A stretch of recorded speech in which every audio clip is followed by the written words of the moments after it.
Hello everyone, welcome to Bioverse life sciences. आज के class में हम पढ़ने वाले हैं आरएनए के टाइप्स के बारे में। आप सभी को पता है आरएनए का प्रोटीन की सिंथेसिस में बहुत इंपॉर्टेंट रोल होता है और वैरायटी ऑफ आरएनएज हम पढ़ते हैं जो कि प्रोटीन की सिंथेसिस के लिए रिक्वायर्ड होते हैं। लेकिन बच्चों, क्या आपको पता है जो आरएनए होते हैं वो सिर्फ और सिर्फ प्रोटीन सिंथेसिस नहीं करते। बहुत से आरएनए ऐसे भी हैं जो बहुत से फंक्शंस को हमारी बॉडी में रेगुलेट करने का काम कर रहे होते हैं। तो कौन कौन से प्रकार के आरएनएज होते हैं, कौन कौन से आरएनए की सब यूनिट्स होती हैं, वो सारी चीजें हम आज की क्लास में डिस्कस करने वाले हैं। तो बच्चों, अगर अभी तक आपने चैनल को सब्सक्राइब नहीं किया है तो फटाफट से प्लीज सब्सक्राइब कर दीजिए ताकि आने वाले वीडियोस आपको मिल सके। और हाँ, एक इन्फॉर्मेशन, हमारा ऑलरेडी असिस्टेंट प्रोफेसर बॉटनी का क्रैश कोर्स चल रहा है जहां पर मैंने काफी सारी यूनिट्स कवर की हुई हैं। अगर आपने अभी तक वो वीडियोस नहीं देखे हैं तो उनको भी देखें, और जिनको साथ में प्रिपरेशन की जरूरत है आप उनके साथ में शेयर भी करें, लाइक कमेंट भी करें। तो चलिए बच्चों, स्टार्ट करते हैं हमारी क्लास को, जहां पर हम देखने वाले हैं टाइप्स ऑफ आरएनए के बारे में।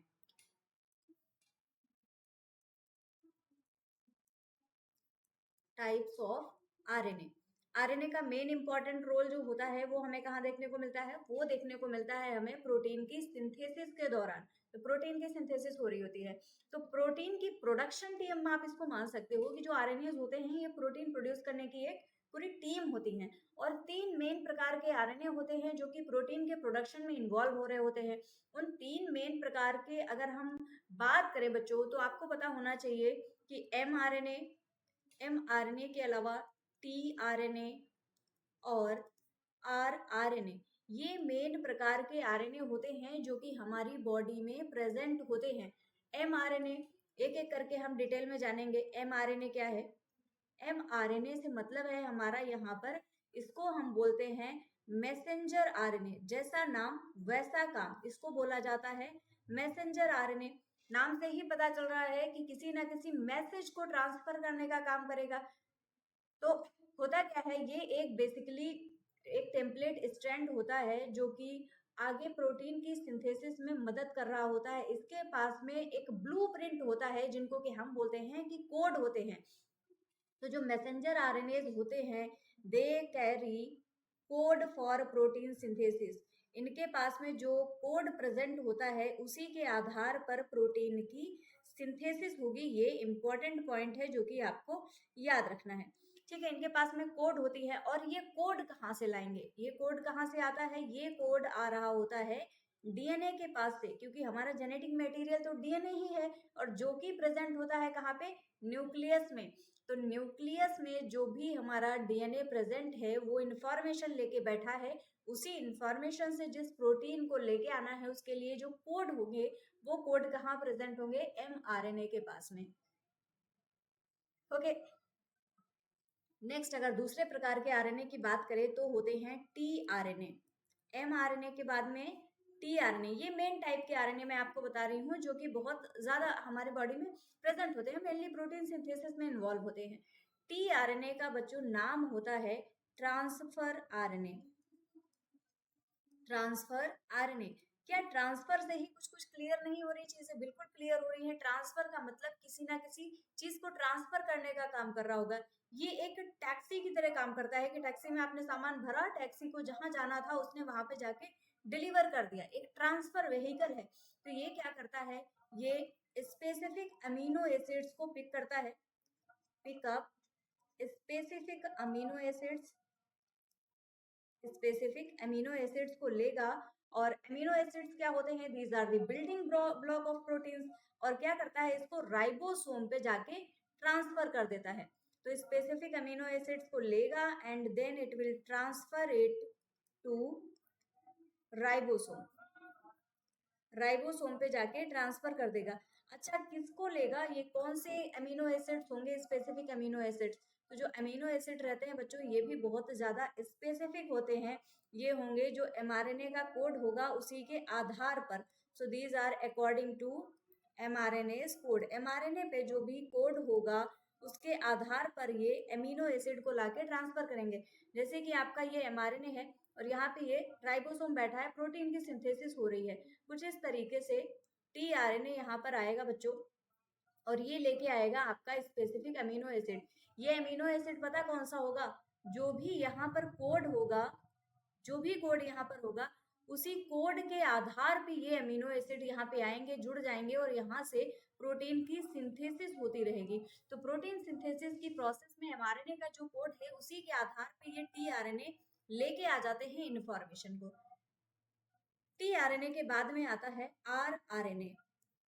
आरआरएनए आरआरएनए की बात करें हम बच्चों, अगर आरआरएनए कहाँ पे होते हैं, तो बेसिकली जो आरआरएनए होते हैं, पहली बात तो इनको बोला जाता है राइबोसोमल आरएनए।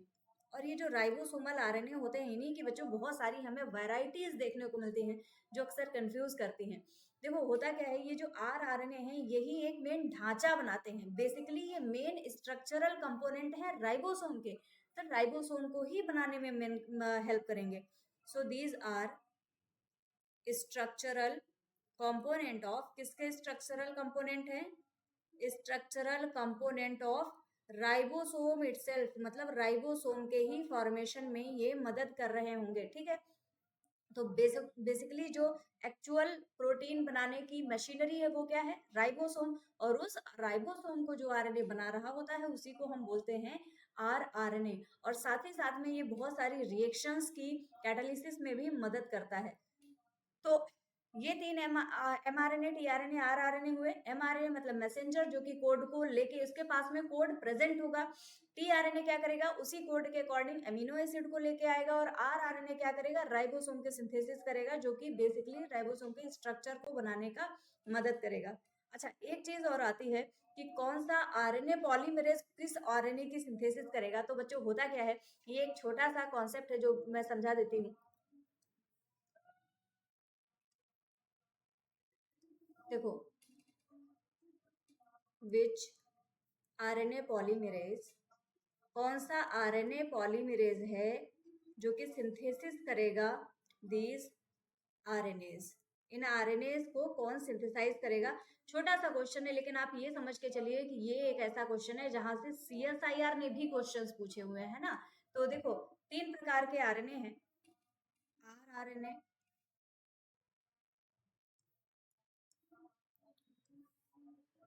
आरआरएनए, उसके बाद में है एमआरएनए, उसके बाद में है टीआरएनए।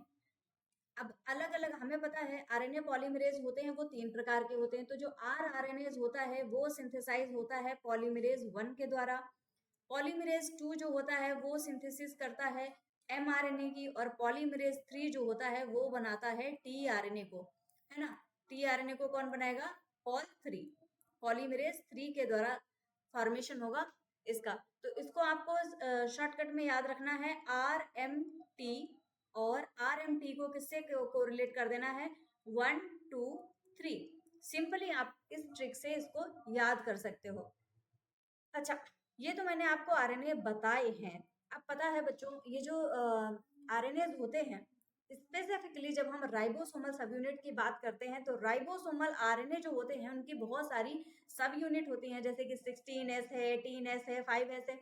तो वो सब यूनिट्स बहुत ज्यादा कंफ्यूजन क्रिएट करती हैं। तो चलिए अब मैं उन उन सब यूनिट्स के बारे में आपको बता देती हूँ, ताकि वो हमेशा के लिए आपका क्लियर हो जाए, उसमें कोई भी डाउट कभी हो ही ना। तो चलिए मैं बता देती हूँ थोड़ा सा इसके बारे में। सब यूनिट्स ऑफ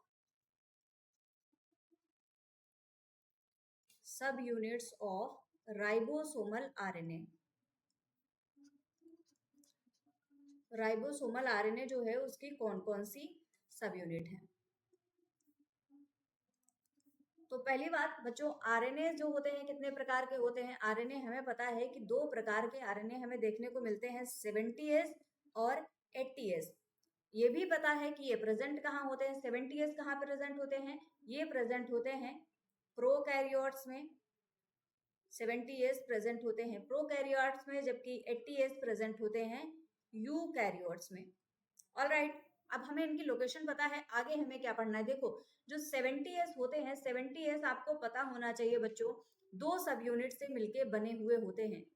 2 सब यूनिट्स आर देयर। दो सब यूनिट में से एक होती है लार्ज सब यूनिट और दूसरी होती है स्मॉल सब यूनिट। दो सब यूनिट से मिलके ये बने हुए होते हैं। अब जो लार्ज सब यूनिट होती है उसको पता है क्या बोलते हैं? लार्ज सब यूनिट जो होती है उसको यहाँ पर बोला जाता है 50s, ठीक है। लार्ज सब यूनिट होती है 50s और जो स्मॉल सब यूनिट होती है ये होती है 30s।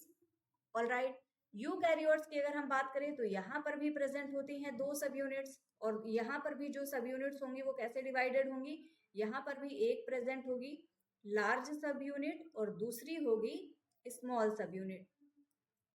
अब बात आती है यहाँ पर क्या बोलेंगे, तो यहाँ पर जो लार्ज सब यूनिट होती है बच्चों वो होती है यहाँ पर 40s, जबकि जो सॉरी हाँ, जो लार्ज सब यूनिट होती है वो होती है 60s। लार्ज सब यूनिट होती है 60s और जो स्मॉल सब यूनिट होती है वो होती है 40s। एस क्या है, सिडवर्ग यूनिट है। अच्छा, अगर आरएनए है, आरएनए के जो अलग अलग टुकड़े होते हैं जो कि मिलके प्रोटीन बनाते हैं, राइबोसोम को बनाते हैं, तो अब जो एस है वो है स्वेडबर्ग यूनिट। एस बता देती हूँ, एस इज स्वेडबर्ग यूनिट, और ये बताता क्या है, ये इनके साइज को बता रहा होता है, ठीक है। और साथ ही साथ में ये ऐसा नहीं है कि ये वेट है, वेट नहीं बताता है, ये सेडिमेंटेशन रेट को बताता है। अच्छा चलो आगे इंपॉर्टेंट चीज बताते हैं अब आपको। अब ये जो लार्ज सब यूनिट है बच्चों, यहाँ पर सॉरी, जो प्रोकैरियोट्स में है, प्रोकैरियोट्स में स्मॉल एंड लार्ज सब यूनिट है, तो जो स्मॉल सब यूनिट है ये पता है किससे मिलके बनी हुई होती है, ये बनी हुई होती है 16s rRNA की, 16s rRNA से मिलके बनती है। और साथ ही साथ में इनकी जो लार्ज सब यूनिट होती है 50s, ये बनी हुई होती है 5s एंड 23s rRNA की, ये बनी हुई होती है 23s rRNA, ठीक है। अब यहाँ पर दोनों हो गए। बात आती है यूकैरियोट्स में, तो यूकैरियोट्स की जो लार्ज सब यूनिट होती है 60s बच्चों, ये बनी हुई होती है 5s, साथ ही साथ में 5.8s और 28s rRNA की। कौन कौन से आरएनए सब यूनिट्स हैं ये याद करिए। और 40s सब यूनिट की अगर हम बात करें तो ये बनी हुई होती है 18s rRNA की, ठीक है। छोटी छोटी सी बातें हैं लेकिन कंफ्यूजन क्रिएट करते हैं। उम्मीद करती हूँ कि आज के बाद में कंफ्यूजन आपको नहीं होगा कि कौन सी यूनिट किससे मिलके बनी हुई होती है। तो अब हम देखो 30s सब यूनिट जो है स्मॉल सब यूनिट है प्रोकैरियोट्स की, तो ये छोटी सब यूनिट का मेन पार्ट बनाते हैं 16s rRNA। ये क्या करते हैं, mRNA को बाइंड करते हैं और ट्रांसलेशन स्टार्ट करने में मदद कर रहे होते हैं। जैसे ऐसे ही अगर हम 50s सब यूनिट की बात करें तो उसके पार्ट्स कौन कौन से हैं, 23s और 5s। तो कुल मिला के ये मैंने आपको बताई कि कौन कौन से मेन काम है। तो इन सब के छोटे छोटे से अगर मैं काम बताऊं, वैसे तो बहुत ज़्यादा कुछ है नहीं, जैसे कि 50s सब यूनिट की मैंने आपको बताया। 50s सब यूनिट का काम क्या होता है, पेप्टाइड बॉन्ड को बनाने का काम करेगा। जो इसमें से 23 सब यूनिट होती है ये काम करती है पेप्टाइड बॉन्ड के फॉर्मेशन का। यहाँ पर पेप्टाइड बॉन्ड के फॉर्मेशन में ये मदद कर रही होती है 23s rRNA की सब यूनिट। ओके, इसके अलावा 30s मैंने आपको अभी बताया। 30s में जो 16s rRNA होता है ये क्या करता है, mRNA बाइंडिंग करता है, mRNA बाइंडिंग, और बाइंडिंग के अलावा ये ट्रांसलेशन इनिशिएशन में भी हेल्प कर रहा होता है, ट्रांसलेशन इनिशिएशन। क्लियर है, तो ये मेन काम हमें यहाँ पर देखने को मिल रहे हैं जो कि किए जा रहे हैं किसके द्वारा, जस्ट ओके, ट्रांसलेशन इनिशिएशन का काम करेगी और 16s rRNA। इसी की तरह जैसे हम यूकैरियोट्स में बात करें, जो लार्ज सब यूनिट के कंपोनेंट्स है 5s है, 5.8 है, 28s है, तो ये जो 28s rRNA है ये 23s की तरह ही ये भी पेप्टाइड बॉन्ड बनाने में हेल्प कर रही होती है। This will also help in peptide bond formation, ठीक है। 23s rRNA कहाँ पे कर रही है, प्रोकैरियोट्स में, और पेप्टाइड बॉन्ड का फॉर्मेशन यहाँ पर 28s rRNA की यूनिट कर रही है। तो कुल मिला के आपको इस तरीके से ही याद रखना है कि कौन सी जो सब यूनिट है वो किस पार्ट को बना के रखने का काम कर रही है। फटाफट से मेरे साथ में ही रिवाइज कर लीजिए क्या है। 70s rRNA प्रोकैरियोट्स में प्रेजेंट है जिसकी कि 2 सब यूनिट होती हैं, एक स्मॉल एंड लार्ज। स्मॉल सब यूनिट होती है 30s जो कि बनी हुई होती है 16s rRNA की, जबकि जो लार्ज सब यूनिट होती है वो होती है 50s जो कि बनी हुई होती है 5s एंड 23s rRNA की। यूकैरियोट्स की बात करेंगे, अगेन दो सब यूनिट से मिलकर बने हुए होते हैं 80s rRNAs होते हैं इसमें। लार्ज सब यूनिट होती है 60s और स्मॉल होती है 40s। 40s सब यूनिट बनी हुई होती है 18s rRNA की, जबकि जो 60s सब यूनिट है वो बनी हुई होती है 5s 5.8s and 28s rRNA की। उम्मीद करती हूँ ये कॉन्सेप्ट आपको क्लियर हुआ होगा। तो ये है हमारे आरएनएस जो किसी ना किसी तरीके से प्रोटीन की सिंथेसिस में इन्वॉल्व होते हैं। तो बच्चों ये तो हमने देख लिए प्रोटीन सिंथेसिस में जो डायरेक्टली इन्वॉल्व हैं उन आरएनएस को हमने जान लिया। अब कुछ एक आरएनएस ऐसे होते हैं जो सिर्फ और सिर्फ रेगुलेशन का काम कर रहे होते हैं, तो कुछ हम रेगुलेटरी आरएनएस के बारे में भी यहाँ पर जानेंगे। तो चलिए मैं आपको बताती हूँ रेगुलेटरी आरएनएस के बारे में।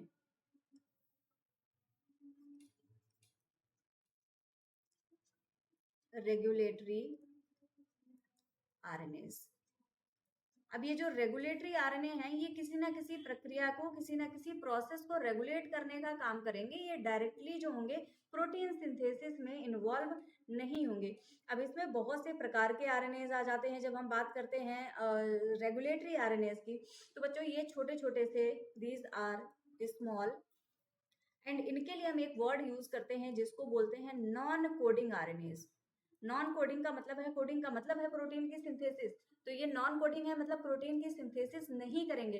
तो प्रोटीन की सिंथेसिस नहीं करेंगे तो करेंगे क्या? तो बेसिकली ये आरएनए की एडिटिंग में मदद कर रहे होते हैं, आरएनए एडिटिंग, और साथ ही साथ में मॉडिफिकेशंस होते हैं बहुत प्रकार के, उन मॉडिफिकेशंस में मदद कर रहे होते हैं, इनका अलग तरीके का काम होता है। ओके, अब अच्छा हम अगर बात करें कि ये होते कौन कौन से प्रकार के हैं, तो देखिए स्टार्ट करती हूँ। सबसे पहला मैं आपको बताऊंगी एसएनआरएनए के बारे में। एसएनआरएनए, जो एसएनआरएनए होता है बच्चों, इसको बोला जाता है small nuclear RNA. This is small nuclear RNA, ठीक है, स्मॉल न्यूक्लियर आरएनए बोल रहे हैं। अब ये स्मॉल न्यूक्लियर है तो मतलब प्रेजेंट कहाँ होगा? ये प्रेजेंट होगा, प्रेजेंट इन न्यूक्लियस, इसकी लोकेशन ही होती है कि ये न्यूक्लियस में प्रेजेंट होगा। और साथ ही साथ में बच्चों ये जो स्मॉल न्यूक्लियर आरएनए होता है, अगर इनकी बात करें तो ये क्या करते हैं, स्मॉल न्यूक्लियर आरएनए जो होते हैं ये प्रोटीन के साथ मिल जाते हैं और स्प्लाइसियोसोम बनाने का काम करते हैं। और जो स्प्लाइसियोसोम होता है ये आगे चल के क्या करता है, प्री एमआरएनए से जो बेकार के हिस्से होते हैं उनको काट के स्प्लाइसिंग में मदद कर रहा होता है। तो ये इनका मेन काम क्या है, ये क्या स्प्लाइसिंग में मदद कर रहे होंगे। चलो बताते हैं स्प्लाइसिंग में मदद कैसे करते हैं। ये जो एसएनआरएनएज होते हैं, एसएनआरएनए प्लस प्रोटीन्स, ये प्रोटीन्स के साथ में मिल जाते हैं तो ये बना लेते हैं एक स्ट्रक्चर जिसको हम बोलते हैं स्प्लाइसियोसोम। और ये जो स्प्लाइसियोसोम अब बन गया है, स्प्लाइसियोसोम का काम क्या करता है, ये है कोई भी प्री एमआरएनए। अब आपको पता है प्री एमआरएनए जो होता है इसमें कुछ कुछ पार्ट्स जो होते हैं वो होते हैं एक्सॉन के, कुछ होते हैं इंट्रॉन के, है ना, बीच बीच में इनके प्रेजेंट होते हैं इंट्रॉन्स। अगर मैं यहाँ पर नाम लिखूं तो ये जो पिंक में मैंने बनाया है ये है एक्सॉन, और ये येलो में बनाया है ये है इंट्रॉन, ठीक है, ये भी इंट्रॉन है, ये एक्सॉन है, ये एक्सॉन है। तो अब जो एक्सॉन होते हैं आपको पता होना चाहिए, एक्सॉन जो होते हैं ये होते हैं कोडिंग रीजन्स जो कि प्रोटीन की सिंथेसिस में मदद करेंगे, और ये जो इंट्रॉन्स होते हैं ये होते हैं नॉन कोडिंग रीजन्स। तो यहाँ पर मैच्योर आरएनए बनने के लिए इसको क्या करना पड़ता है, ये जो आरएनए है यहाँ से इंट्रॉन्स को निकाल दिया जाएगा और एमआरएनए का फॉर्मेशन हो जाएगा, ये मैच्योर एमआरएनए बन जाएगा। तो मैच्योर एमआरएनए को क्या किया गया, यहाँ से ये जो इंट्रॉन वाला पोर्शन था, इंट्रॉन वाला पोर्शन निकाल दिया गया। ये जो इंट्रॉन को निकाला गया इसी प्रोसेस को बोला जाता है स्प्लाइसिंग। तो यही स्प्लाइसिंग यहाँ पर हो रही है जो कि मैच्योर आरएनए को बनाने का काम कर रही है। अब यहाँ पर सिर्फ और सिर्फ एक्सॉन ही प्रेजेंट है, कोई भी इंट्रॉन प्रेजेंट नहीं है। ओके, तो यहाँ पर प्रोसेस कौन सी हुई, ये प्रोसेस हुई है यहाँ पर स्प्लाइसिंग की। ऑलराइट, ये हो गया स्मॉल न्यूक्लियर आरएनए। ओके, चलिए अब आपको बताते हैं अगले आरएनए के बारे में। दूसरा जो हम डिस्कस करेंगे, दूसरा प्रकार जो है, अब मैं आपको बताऊंगी एसएनओ आरएनए के बारे में। एसएनओ लगा हुआ है यहाँ पर, इसका नाम होता है बच्चों स्मॉल न्यूक्लियोलर आरएनए। देखो न्यूक्लियर आरएनए और न्यूक्लियोलर आरएनए में कंफ्यूज नहीं होना है। This is small nucleolar RNA. ठीक है। अब स्मॉल न्यूक्लियोलर आरएनए है तो क्या इसकी लोकेशन बता रहे हो? लोकेशन क्या होता है? न्यूक्लियस के अंदर आपको पता है एक सेल में न्यूक्लियोलस भी प्रेजेंट होता है, तो ये प्रेजेंट होता है इन न्यूक्लियोलस, प्रेजेंट इन न्यूक्लियोलस, जिसको हम केंद्रक के अंदर जो छोटा सा गोला होता है उसको बोल सकते हैं। अच्छा, इसका अगर मेन काम मैं बताऊं आपको कि मेन काम ये करता क्या है, तो इसका मेन काम है आरएनए को केमिकली मॉडिफाई करना, जैसे कि केमिकल टैग्स लगा देना ताकि वो अच्छे से प्रॉपर फंक्शन कर सके। सो इसका फंक्शन है केमिकली मॉडिफाइज।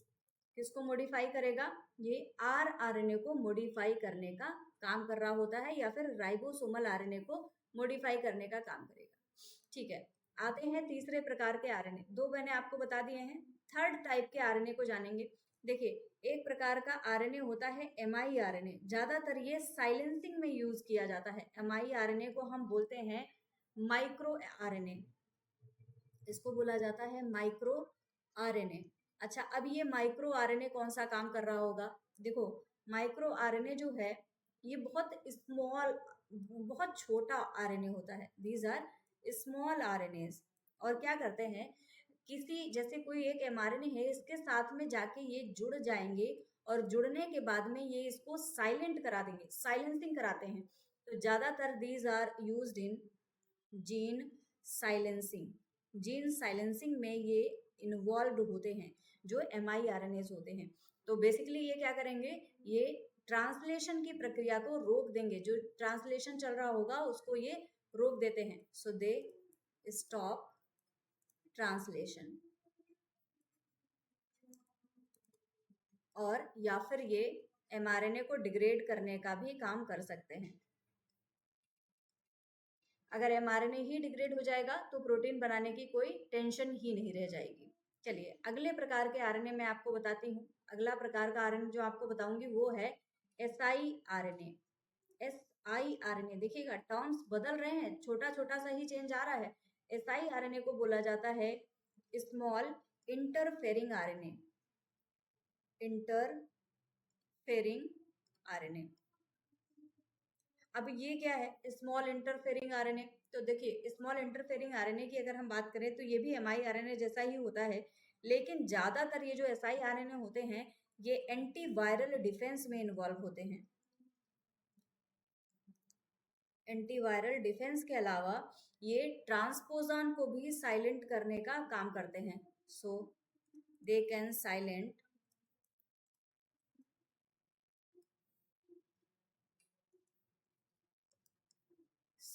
डीएनए ट्रांसपोजोन।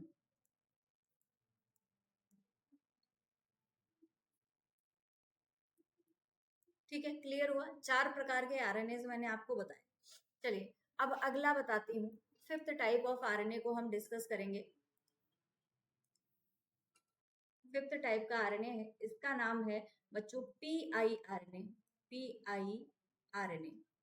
अब पीआई आरएनए कौन सी नई चीज है, तो चलिए बताते हैं। पीआई जो पीआई आरएनए होता है इसको बोला जाता है PV interacting RNA. PV interacting RNA. अब पीवी इंटरैक्टिंग आरएनए का क्या काम है ये मैं अगर आपको बताऊं तो बेसिकली ये जो पीवी इंटरैक्टिंग आरएनए होते हैं ये जर्म लाइन सेल्स में प्रेजेंट होते हैं। इन germ line cells. Germ line cells मतलब जो एग सेल या फिर स्पर्म्स को बनाने का काम करते हैं, ये वहां पर प्रेजेंट होता है। साथ ही साथ में ये भी डीएनए साइलेंसिंग का काम करता है, डीएनए को प्रोटेक्ट करने का काम करता है बेसिकली ट्रांसपोजॉन से। तो ये भी दिस विल साइलेंट ट्रांसपोजॉन्स। ट्रांसपोजॉन्स को पता है बच्चों जंपिंग जीन भी बोला जाता है। तो ये भी ट्रांसपोजॉन्स को साइलेंट करने का काम करेगा और डीएनए का प्रोटेक्शन करेगा, डीएनए प्रोटेक्शन। ओके, अच्छा, अब ये हो गया। चलिए अगले प्रकार के आरएनए की बात करते हैं। 6th टाइप के आरएनए की अगर हम बात करेंगे तो अब मैं आपको बताऊंगी एलएनसी आरएनए के बारे में। एलएनसी आरएनएस, एलएनसी आरएनएस की अगर मैं फुल फॉर्म अगर आपको बताऊं तो बच्चों इनको बोला जाता है long non coding RNS, long non coding RNS.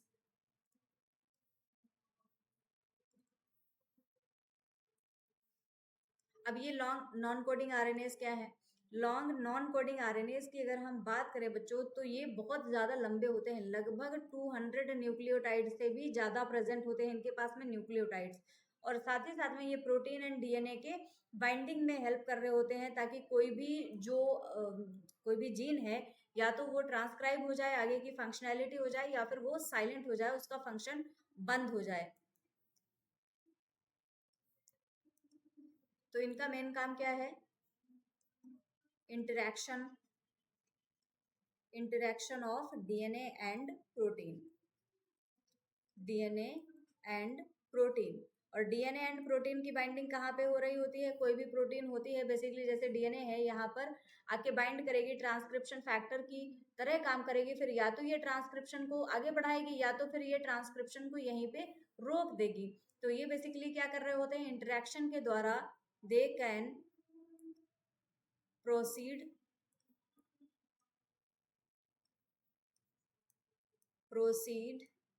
और इनहिबिट ट्रांसक्रिप्शन, ट्रांसक्रिप्शन को रोक भी सकते हैं या फिर आगे भी बढ़ा सकते हैं। क्लियर है? चलिए एक प्रकार के आरएनए के बारे में और बताती हूँ आप लोगों को। Basically 7th type of RNA को हम डिस्कस करेंगे और ये है एससीए आरएनए। अब ये कौन सा नया नाम आ गया मैडम? देखो एससीए आरएनए जो होते हैं इनको बोला जाता है स्मॉल कैजल बॉडीज या चैजल बॉडीज, आप जो भी बोलते हैं, Cajal body specific RNA, specific RNA. अच्छा, कैजल बॉडी स्पेसिफिक आरएनए से क्या मतलब है? देखो होता क्या है, ये जो एससीओ आरएनए होते हैं बच्चों, इनकी अगर हम बात करें तो ये कैजल बॉडी में प्रेजेंट होते हैं। कहाँ प्रेजेंट होते हैं? कैजल बॉडी, एक स्ट्रक्चर होता है कैजल बॉडी, उसमें प्रेजेंट होते हैं। और साथ ही साथ में जो स्मॉल न्यूक्लियर आरएनए और स्मॉल न्यूक्लियोलर आरएनए हैं उनको मॉडिफाई करने का काम करते हैं। So they modify एसएनआरएनए and SNO RNA. तो इन दोनों प्रकार के आरएनए को मॉडिफाई करने का काम कर रहे होंगे। तो बेसिकली इतने प्रकार के हमें आरएनए मिले हुए हैं। तो इनके बारे में मैंने आपको बताया। कुछ अगर शॉर्टकट अगर मैं आपको बताऊं, छोटा सा अगर मैं कुछ निमोनिक बता दूं याद करने के लिए, जैसे कि अगर mRNA या siRNA की बात करें तो इन दोनों के पास में आई आ रहा है, ये टोटली म्यूट कराने वाले होते हैं। इनका काम होता है कि ये म्यूट करा दे, साइलेंस करा दे, मतलब म्यूट वाले स्विच को ऑन कर देंगे। इस लॉन्ग नॉन कोडिंग आरएनए की अगर हम बात करें तो these are large network controller. ऐसे आप याद कर लो, लॉन्ग नॉन कोडिंग आरएनए के बारे में आपको बताया ना, ये ट्रांसक्रिप्शन को प्रोसीड करा सकते हैं, इनहिबिट कर सकते हैं। तो इनको ऐसे याद कर लो, शॉर्टकट बताती हूँ, लार्ज नेटवर्क कंट्रोलर। ये फुल फॉर्म नहीं है, ये जस्ट आपको याद करने के लिए बताया जा रहा है। इसके अलावा जैसे पीआईआरएनए है, तो पीआईआरएनए का काम होता है, ये बेसिकली प्रोटेक्ट करने का काम करते हैं। जर्म लाइन सेल्स में होते हैं और ये क्या करते हैं? डीएनए को प्रोटेक्ट करते हैं ट्रांसपोजॉन से। तो इनको हम बोल सकते हैं प्रोटेक्टर ऑफ इनहेरिटेंस, क्योंकि डीएनए के थ्रू ही तो इनहेरिटेंस होगा। तो इनहेरिटेंस को प्रोटेक्ट करने का काम कर सकते हैं। ये शॉर्टकट है, अगर आपको चाहिए हो तो ले लो, अगर ऐसे ही याद हो रहा है तब तो और भी अच्छी बात है। तो चलिए बच्चों, आज की क्लास में इतना ही। मिलते हैं आपसे नेक्स्ट क्लास में, मुलाकात होगी। और हाँ, क्लास अच्छी लगी, वीडियो अच्छा लगा हो तो लाइक कमेंट जरूर करना। और हाँ, चैनल को सब्सक्राइब कर देना बेटा, बहुत सपोर्ट मिलता है आपका। तो थैंक यू। ऑल राइट, मुलाकात होती है आपसे नेक्स्ट क्लास में। Thank you everyone.